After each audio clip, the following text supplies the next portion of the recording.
Era la vita.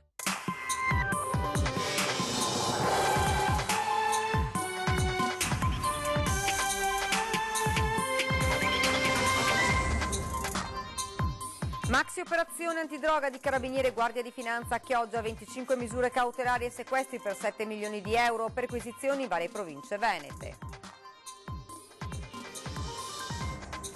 Coro di consensi in comune a Venezia per la linea dura per i genitori di giovani coinvolti nelle baby gang lanciata a Roma dal prefetto Zappalorto. L'allarme coronavirus ha contribuito a un calo di presenze turistiche che a Venezia è iniziato dopo le acque alte di novembre. Allarmi ingiustificati per il sindaco Brugnaro. Fisco Day protesta questa mattina a Mestre e Marghera dei dipendenti di Agenzia delle Entrate e Dogane. Questo governo è miope, dicono, ma noi non ci arrenderemo. Acqua Alta, il procuratore di San Marco lancia l'allarme, c'è un progetto e occorre dare il via ai lavori, altrimenti quanto accaduto lo scorso 12 novembre potrebbe ripetersi. Visita in laguna del Gran Maestro Romoli a capo del Gran Loggia d'Italia liberale e dogmatica per incontrare il veneziano Danesin, punto di riferimento della massoneria. Tra le attrici italiane più celebrate, Eleonora Duseri vive in un balletto in cartellone in anteprima nazionale alla Fenice. Buonasera e ben ritrovati dalla redazione di Venezia. Dunque la cronaca, lo avete sentito in primo piano, maxi operazione antidroga di Carabinieri e Guardia di Finanza, 25 misure cautelari, sequestri per 7 milioni di euro. Operazione Tsunami. I carabinieri di Chioggia hanno eseguito 25 misure cautelari a carico di soggetti di nazionalità italiana, ucraina, marocchina e slovena per spaccio di stupefacenti in concorso. 25 misure cautelari in esecuzione più 3 arresti in flagranza con dei sequestri anche in fase di perquisizione di sostanza stupefacente, segnatamente cocaina e marijuana. Oltre 70 kg di cocaina, 150 di marijuana, 30 di hashish. Le perquisizioni sono state eseguite nelle province di Venezia, Padova, Rovigo, Ferrara, Treviso e Torino. Tutto è iniziato a settembre 2017. L'attività investigativa a Chioggia ha consentito di riscontrare un considerevole consumo di droga e acquisire elementi concreti nei confronti di un gruppo criminale ben strutturato, dedito all'importazione e allo smercio di ingenti quantitativi. Contestualmente alle misure cautelari, i militari del GICO della Guardia di Finanza di Venezia, con l'impiego di oltre 100 finanzieri, hanno dato via al sequestro per la successiva confisca di beni e disponibilità per circa 7 milioni di euro. Abbiamo appunto eseguito degli accertamenti approfonditi su questo sodalizio, ricostruendo sostanzialmente da una parte i profitti illeciti guadagnati dall'attività di spaccio e dall'altro una disponibilità patrimoniale sproporzionata rispetto ai redditi di una parte degli indagati. Da lì il provvedimento di sequestro e parliamo di una normativa di prevenzione che nasce con l'attività di contrasto al fenomeno mafioso e che vuole appunto colpire i soggetti che delinquendo sostanzialmente accumulano patrimoni e che rispetto al fisco manifestano appunto una capacità reddituale molto modesta. Quello che voglio sottolineare è che mi sembra che questa indagine sia manifestazione di un'ottima sinergia che deve esserci tra forze di polizie che hanno delle caratteristiche, delle funzioni anche per certi versi diverse. In questo caso il collegamento è stato ottimale, abbiamo lavorato benissimo. Una giornata radiosa per la legalità. Grazie e complimenti alla Procura della Repubblica e a tutte le forze dell'ordine per aver sferrato un colpo da KO a un ramificato sistema di seminatori di morte. È il commento del presidente della regione Luca Zaia. Servirebbe uno tsunami per spazzare via tutta la cocaina da Chioggia. Il nome dell'operazione è nato proprio dai commenti degli abitanti di Chioggia. Il nome dell'operazione nasce in maniera incidentale, quando ormai l'attività di indagine era in corso e così chiacchierando proprio con la gente, con i cittadini, sentivamo forte questa richiesta da parte della comunità clodiense e della cittadinanza di intervenire sul fenomeno dello spaccio e dell'abuso di sostanze stupefacenti. Quindi proprio un cittadino pronunciò la frase: magari ci fosse uno tsunami per spazzare via questo spaccio. Noi insomma non pensiamo di averlo debellato totalmente, ci mancherebbe altro, pensiamo insomma di aver dato un bel colpo di spugna sul problema. Una vera e propria piaga, quella del consumo di stupefacenti a Chioggia, che andava affrontata. Il bacino di riferimento riscontrato è di almeno 100-150 acquirenti e consumatori, che sicuramente è comunque limitato. Abbiamo cristallizzato l'operato di un gruppo di pusher che stabilmente riforniva tutto il Basso Polesine e la città di Chioggia, imponendo quasi un vero e proprio cartello per l'acquisto della sostanza, anche imponendo un po' quelle che erano le sostanze da vendere, perché per esempio si sono concentrati molto sulla cocaina, ma hanno anche permeato il mercato di altre sostanze come la marijuana e l'hashish, proprio per saturarlo e anche indurre magari al consumo gli acquirenti. La qualità degli acquirenti, come quella degli spacciatori, fondamentalmente è molto variegata, anche il livello di categorie sociali di riferimento sono le più disparate, si va dall'operaio, dall'imprenditore, dal professionista, dal libero professionista, dal dottore, anche dal disoccupato. L'abuso di droga associato a quello di alcol, evidenzia il comandante, è una delle cause principali dell'alto tasso di violenza domestica registrato in città. Il tessuto sociale risentiva di altri fenomeni che sono connessi allo spaccio di stupefacenti e sono magari successivi, per esempio l'incremento di piccoli reati predatori da parte dei consumatori che, non potendo trovare altro denaro disponibile, vanno a commettere piccoli furti, ma soprattutto quello che è molto più antipatico e che è stato riscontrato dai dati dell'attività di indagine, con quelli che quotidianamente la nostra stazione Carabinieri può avere tramite la ricezione delle denunce da parte della cittadinanza, anche quelli di reati di violenza domestica, quindi magari dei mariti che, tornando strafatti a casa, picchiavano le mogli, le figlie, i figli e i genitori, ma anche chi magari per ottenere il denaro da parte dei genitori picchia i genitori per tentare di estorcerlo. Continuiamo ora con la cronaca. Coro di consensi in comune a Venezia per la linea dura per i genitori di giovani coinvolti nelle baby gang lanciata a Roma dal prefetto Zappalorto. Nei casi più gravi prevista anche la revoca del permesso di soggiorno delle famiglie extracomunitarie. La polemica probabilmente sorgerà, ma non ci preoccupa questo, perché teniamo di più che i nostri ragazzi siano dei bravi ragazzi, e lo sono in maggior parte, ma vogliamo anche recuperare coloro che hanno imboccato una strada sbagliata, e per questo vogliamo fare la nostra parte. A volte bisogna usare un po' più di polso. Multe salate per i genitori di giovani coinvolti nelle baby gang che continuino a trascurare l'educazione dei figli, e nei casi più gravi revoca del permesso di soggiorno alle famiglie extracomunitarie.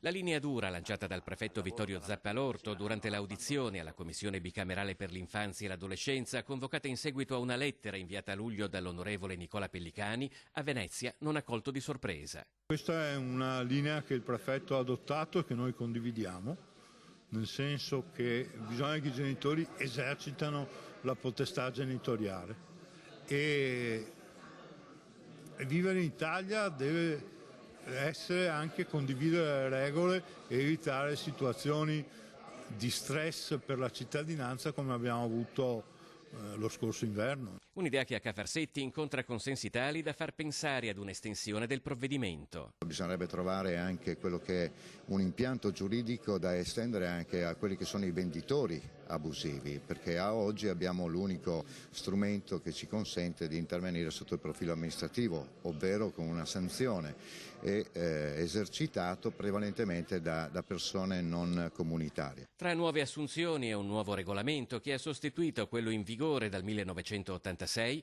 il 2019 è stato un anno importante per la polizia locale, che ha effettuato più di 100 arresti. Noi sui due campi principali dove operiamo, lo spaccio minuto di strada e l'antiborseggio, operiamo e siamo molto severi, proprio per dare segnali che una denuncia a piede libero spesso non viene recepita. Magari una notte in cella dà un segnale più significativo. Allarme coronavirus ha ulteriormente contribuito ad un calo di presenze turistiche che a Venezia è iniziato dopo le acque alte di novembre. Allarmi ingiustificati per il sindaco Brugnaro, che ha ribadito davanti alla stampa internazionale come la città sia sicura. Sicuramente comunque c'è un calo delle persone, ma non così significativo. È significativo secondo me per vedere una città meravigliosa, non capita così spesso, per cui insomma non so quanto dura, ecco. Che Venezia sia più suggestiva e affascinante nei periodi con meno visitatori è opinione diffusa e ampiamente condivisa, ma la folla di giornalisti internazionali che su invito dell'Associazione Albergatori sta visitando in questi giorni la città, arrivata anche a Cafarsetti per il bilancio 2019 della Polizia Locale, è qui proprio perché i turisti ritornino, perché i loro reportage da Venezia invertano il calo di presenze registrato dopo la Quarta di novembre, alla quale ora si sommano gli effetti della psicosi coronavirus. Senz'altro poi si sono rallentati i voli, nella Cina sono stati cancellati i voli europei, senz'altro inciderà. Va presa anche come un vantaggio per tutti quelli che non troveranno più di tante persone. È evidente che gli operatori sono anche preoccupati perché fanno i budget e non hanno considerato che potessero arrivare tragedie del genere. Però è anche l'occasione per i clienti per trovare magari dei prezzi più economici. Il problema principale rimane comunque la profonda impressione che hanno destato nel mondo le immagini della Quarta di novembre, i cui effetti si stanno ancora facendo sentire persino sotto Carnevale, tanto che l'assessore regionale al turismo Federico Caner ha suggerito al Comune lo slittamento dell'entrata in vigore del famoso contributo di sbarco da 3 euro previsto a luglio. Quello che viene ripetuto anche ai giornalisti stranieri a Cafarsetti è che raccontino nei propri paesi come Venezia sia una città sicura. Capisco le persone che hanno bisogno anche di essere come si dice, tranquillizzate, spiegate, però diciamo che quella situazione è durata 10 giorni, perché poi la gente già la notte stessa era lì che asciugava, aggiustava, e chi l'ha fatto tutti insieme, proprio tutti, non c'è una persona che si è tirato indietro, istituzioni comprese. Per l'Italia è un po' un miracolo, l'Italia di solito quando di fronte a questo riesce a dare il meglio. Ed ora parliamo invece del Fisco Day, protesta questa mattina a Mestre e Marghera dei dipendenti di Agenzia delle Entrate e Dogane. Vogliamo risposte, annunciano i sindacati. La mancata assunzione di personale, che è l'argomento principale, alla mancata erogazione del salario accessorio, alle condizioni di lavoro che in questo momento stanno diventando insopportabili dal momento che la carenza di personale è stimata intorno al 30-35%, per cui le attività non riescono ad essere garantite. Noi siamo molti in meno rispetto agli altri anni, siamo in costante decremento di personale in quanto con quota 100, così come per anzianità, e per forza di cose andiamo via e non ci sono sostituzioni. I dipendenti dell'Agenzia delle Entrate insieme ai rappresentanti sindacali tornano a far sentire la loro voce con un presidio davanti alla direzione regionale di Marghera. Vediamo un abbandono da parte della dirigenza del singolo funzionario, dove viene delegato ormai per fare qualsiasi attività e quindi responsabilizzando i vertici. Questo assolutamente non è comprensibile, per questo noi siamo ormai da mesi in uno stato di agitazione perenne e le risposte non ci sono. Non ci sono soluzioni perché il governo è sordo alle richieste del tutto legittime che vengono avanzate dalle organizzazioni sindacali in ordine a valorizzazione di questo personale, investimenti, pagamento del salario del 2018 e parlo del salario di produttività, a fronte di una richiesta fortissima di un ulteriore recupero dell'evasione fiscale. Quindi da un lato si chiede un aumento di produttività, dall'altro non si pagano i lavoratori, non li si mette nelle condizioni di lavorare al meglio. Qui nel Veneto abbiamo un problema sul problema. Il problema sul problema è legato al fatto che tutta la dirigenza applica ancora in maniera più restrittiva qualsiasi circolare che attiene alla sfera della gestione del personale, dimostrando quindi anche poca avvedutezza, perché poi alla fine di questo personale, ovvero delle tue maestranze, hai necessità per raggiungere gli obiettivi. Quindi una miopia totale. Se anche questa volta non saranno ascoltati, i sindacati passeranno ad un'azione più forte. Ma i dipendenti delle entrate non sono stati gli unici a protestare. In mattinata è stato organizzato un presidio per le stesse motivazioni anche dai lavoratori dell'Agenzia delle Dogane. Il procuratore di San Marco, Pierpaolo Campostrini, delegato ai servizi tecnici, lancia l'allarme: c'è un progetto ed occorre dare al più presto il via ai lavori, altrimenti quanto accaduto lo scorso 12 novembre potrebbe ripetersi e rischia di non aver insegnato nulla in termini di prevenzione. Il procuratore di San Marco, Paolo Campostrini, con delega ai servizi tecnici e alla Basilica, suona la sveglia. Lo fa usando toni pacati ma allo stesso tempo inequivocabili. La promessa dello Stato di difendere il patrimonio architettonico più prezioso di Venezia non è stata sin qui mantenuta completamente. La Procuratoria ha quindi studiato un sistema di difesa che proteggerà la Basilica anche da eventi meteorologici estremi, quali quelli che si sono verificati lo scorso anno. Quanto successo nei giorni di acqua alta eccezionale non si dovrà più ripetere, senza che prima siano pronte delle soluzioni di difesa. La Basilica ha subito negli ultimi anni, ed in particolare nel mese di novembre 2019, degli attacchi gravissimi per i quali non era difesa. Questo è inaccettabile. Sono in corso degli incontri tecnici per poter avviare il progetto che ha studiato la Procuratoria sotto la guida del proto Mario Piana e del primo procuratore di San Marco Carlo Alberto Tesserin, un lavoro coordinato proprio da Campostrini in piena sintonia con il patriarcato e il patriarca Moraia. Le barriere di vetro attorno alla Basilica, sulla piazza, non disturberanno la visita delle preziose architetture, ma le proteggeranno. Bisogna tuttavia iniziare i lavori al più presto, per essere pronti il prossimo autunno. La Basilica, questa volta, non può aspettare. A buon intenditor, poche parole. L'appello è lanciato. La maggior parte della quarantina di associazioni di Voga e Vela che a gennaio manifestarono contro smog, moto ondoso in bacino San Marco hanno deciso di non partecipare al corteo acqueo del Carnevale del 9 febbraio, una decisione presa a fronte di quella che viene definita l'ingiustificabile indifferenza manifestata dall'amministrazione comunale alle richieste di confronto. Le associazioni parteciperanno quel giorno alla Domenica Ecologica per la pulizia dai rifiuti dell'isola di Poveglia.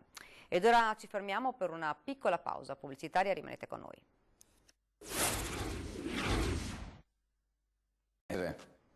Rieccoci nuovamente in studio, parliamo ora della storica visita in laguna del Gran Maestro Luciano Romoli a capo della Gran Loggia d'Italia liberale e dogmatica per incontrare il veneziano Luigi Danesin, punto di riferimento della massoneria nazionale ed internazionale. Non siamo occulti, dicono e annunciano importanti progetti per Venezia.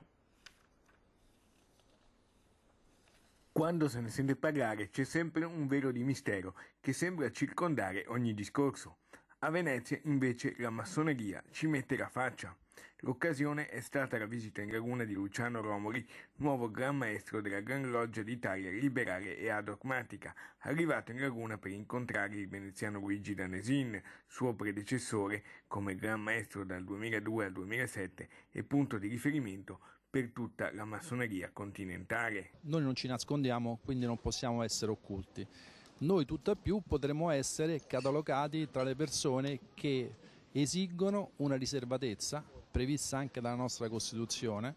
Concetti ribaditi anche da Danesin nel suo benvenuto. La massoneria, guardi, la massoneria per me è una scuola di vita, è un insegnamento talmente pregnante, talmente che veramente fa cambiare la vita dell'uomo. Venezia, con ben 200 fratelli, circa 600 in Veneto, ha un ruolo centrale nell'obbedienza che conta in Italia poco meno di 10.000 iscritti. La visita del Gran Maestro è una cosa veramente importante, ma non tanto per la persona che viene, per l'attenzione che il Gran Maestro, per il capo della massoneria italiana, ha verso la nostra città, e quindi è una cosa molto molto importante. La massoneria non è legata ai tempi e alle situazioni, è legata all'uomo. E io penso che l'uomo del 2020, avendo anche lui cambiato interessi e visioni, rimane sempre l'uomo che ha bisogno di lavorare su se stesso.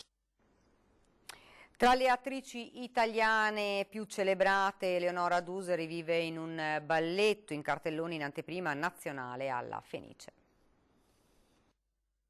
Gabriele D'Annunzio la soprannominò la Divina. Il drammaturgo russo Chekhov, dopo averla vista in scena, scrisse alla sorella: «Non conosco l'italiano, ma ha recitato così bene che mi sembrava di comprendere ogni parola». Eleonora Duse è una delle più importanti attrici teatrali italiane a cavallo tra il XVIII e il XIX secolo, anzi il simbolo stesso di un teatro moderno che rompeva gli schemi del teatro ottocentesco. L'attrice è celebrata in questi giorni a Venezia con Duse, balletto di John Neumeier, su musiche di Benjamin Britten e Arvo Part, in cartelloni alla Fenice in prima nazionale. Duse non ha un approccio documentaristico, ma inventa situazioni e immagini per evocare l'essenza di una personalità unica. Situazioni inventate ma fondate sul materiale documentario raccolto dall'autore, su cui si sviluppano poi situazioni che forse non sono mai avvenute, ma che traspongono i tratti fondamentali della sua figura. Pavese di nascita, Eleonora Duse riposa in Veneto, ad Asolo, dove aveva una casa, seppellita, come chiese espressamente, rivolta al Monte Grappa, per amore dell'Italia e dei soldati che aveva assistito durante la Prima Guerra Mondiale. Stasera, come ogni giovedì, torna in prima serata alle 21:15 la Zanzega, che ci porterà alla scoperta delle bellezze di Padova. Partiamo direzione città di Padova. Bella Padova, sai che io ho studiato a Padova, anche tu? No, io no, Bologna. Ah, laureato col 110, vero? Sì, a Bologna. Ah, bravo. Allora, in questa giornata con un po' di foschia raggiungeremo Prato della Valle, in cui ci aspetterà Silvia Gorgi per aiutarci a visitare la meravigliosa città. La 10ª puntata della Zanzega porterà Ivo Gallo e Lele Marcassa e noi con loro alla scoperta delle bellezze storico-naturali di Padova. Si inizierà da Prato della Valle, la seconda piazza più grande d'Europa, per poi raggiungere il centro storico della città del Santo. Accanto ai due conduttori ci sarà la giornalista Silvia Gorgi, che li condurrà tra le meraviglie architettoniche che hanno reso famosa Padova in tutto il mondo. E allora ecco la Basilica del Santo e la salita alla cupola dell'Angelo e poi i tesori custoditi nella Cappella degli Scrovegni e ancora le antiche stanze dell'università con il teatro anatomico risalente al 1600 e la cattedra dove insegnò Galileo Galilei. Il viaggio proseguirà nel salone del Palazzo della Ragione, ma non solo storia, Padova è anche scienza e così ecco aprirsi le porte del centro di ricerca del CERN sulla fusione nucleare. Passo dopo passo, navigando anche nelle acque del Naviglio, la Zanzega entrerà nelle tipiche osterie per degustare i piatti della tradizione in luoghi misteriosi tra musica e tanti sorrisi. Siamo arrivati al termine, vi ricordo questa sera 20:10 si parlerà di Terraglio Est insieme a Riccardo Barbisan della Lega e Stefano Pelloni del PD. E questa era per noi l'ultima notizia e vi lascio come di consueto alle nostre previsioni del tempo. Grazie davvero per averci seguito, buona serata.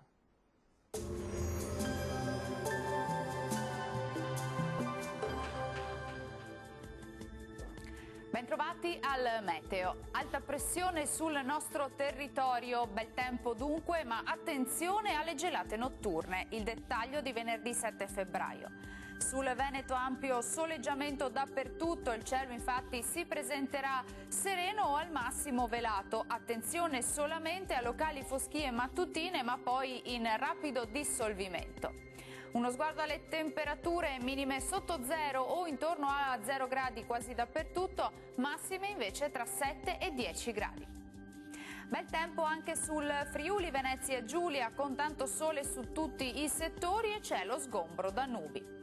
Temperature minime sopra lo zero solo a Trieste, massime invece tra 7 e 9 gradi. Poche novità sul Trentino Alto Adige, anche qui il sole sarà prevalente con cielo sereno, vedete, su tutti i settori. Temperature minime fino a meno 5 gradi, massime invece tra 6 e 10 gradi circa. Dal meteo di Antena 3 per ora è tutto, grazie per l'attenzione e arrivederci.